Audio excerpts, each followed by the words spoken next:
RIZAN Hossain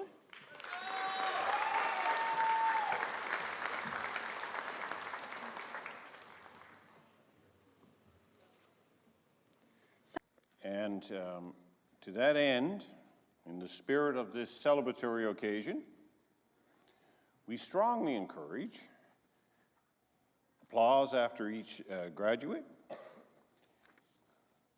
You'd like to call out, I'm okay with that too. I've heard it all. I don't know about it all, but I've heard a lot. You know, and I keep using the one about the Bank of Dad is open or closed today, and the Bank of Mom is going to be open, and so on and so on. But so if we could, and on that note, we will move forward. So to living in it with resilience and agility. Although it is considered a so-called soft skill, I was not surprised to discover that creativity was recently the top competent bounds wildly. Springing up around the province have always been poets and writers and storytellers, musicians and artists, galleries and installations, filmmakers. RIZAN Hossain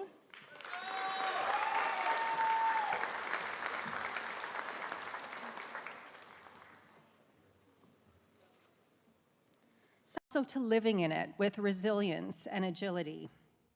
Although it is considered a so-called soft skill, I was not surprised to discover that creativity was recently the top competency sought in the 20 million job ads on LinkedIn, which called it the most important skill in the world.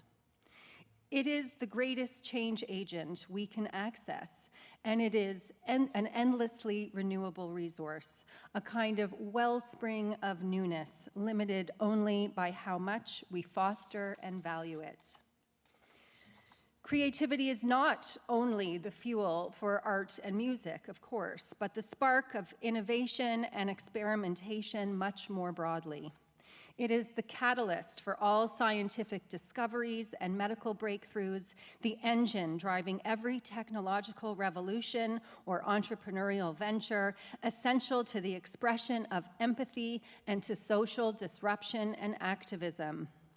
Creative activities have been shown to not only form problem-solving skills and boost intelligence, but also to increase the production of dopamine. So exercising our imaginations makes us not only smarter, but happier too. One of the paradoxes of your education is that as you've deepened your knowledge of particular topics, an inherently multifaceted, messy, and fluid world of potential learning into discipline-specific knowledge that leads to mastery and expertise. As noble and productive as these ends are, there is an opportunity cost to your curricular choices. Breadth is, to some extent, inevitably sacrificed for depth. As you launch forth into the deep, into the rest of your lives, I encourage you to be deliberate in your resistance to that narrowing of your circle of knowledge and experience.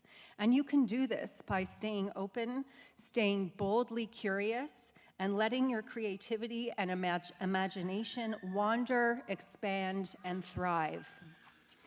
You have had the great good fortune and foresight to attend a university in a place where creativity and imagination surges and abounds wildly. Springing up around the province have always been poets and writers and storytellers, musicians and artists, galleries and installations, filmmakers and theater troupes, literary presses, and festivals of every variety. Manifestations of the imagination are everywhere you look. The whole of Newfoundland and Labrador is rich with creativity, and Memorial has often been at the very heart of what has been described as a vibrant and ongoing artistic ferment. As a metaphor for the kind of creativity I'm talking about, I must say fermentation is pretty compelling. Like the yeast bubbling away in your beloved sourdough starter, like the tingling fizz of your kombucha or the tangy umami of your kimchi, creativity produces a dynamic energy that makes something new and alive rise from stillness, that slowly and magically cultivates the future. You may be sitting happening, perhaps some bubbling and frothing under the surface. Call it excitement or agitation or maybe nerves.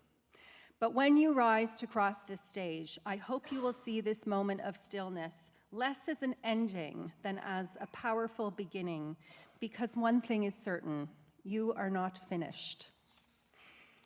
In a world that prizes immediacy and instant gratification, creativity, like fermentation, asks us to be patient, to trust the invisible processes, to nurture what comes next.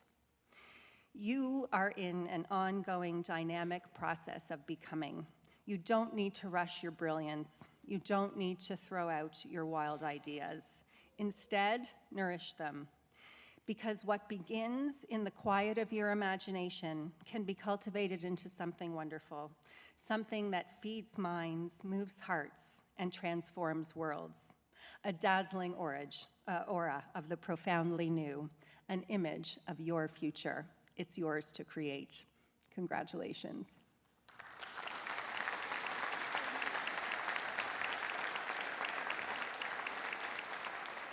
It's now my pleasure to welcome Lisa Brown, Vice President, Finance Administration and Advancement, to address convocation.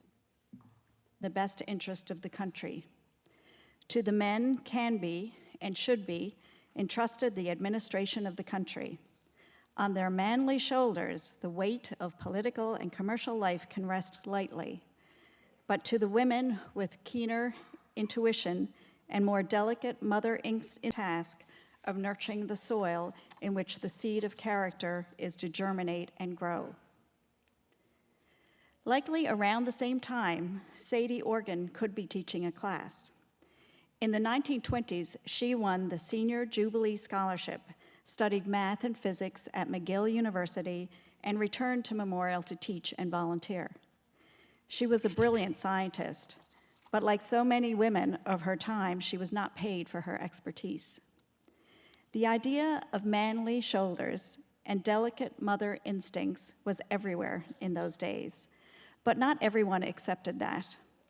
In fact, the history of Memorial is filled with women breaking barriers. The first graduate, Helena McGraw, was a woman. The first scholarship winner, the first master's and PhD students, the first honorary doctorate, all women. The 20th century was an era of women steadily claiming their place in society. In 1925, some women in Newfoundland earned the right to vote, not all. This year, we celebrate 100 years of women's suffrage. Yet even as college graduates, women like Helena McGraw and Sadie Organ couldn't vote until they were 25. Many women faced legal and structural barriers that made voting and so much else difficult or impossible. Both Sadie and Helena eventually earned paychecks and degrees, but both were forced to resign when they married, a rule that applied. Well, thank you, Dr. Lokash. Lisa, thank you. So we are now going to that end, in the spirit of this celebratory occasion, we strongly RIZAN HOSSAIN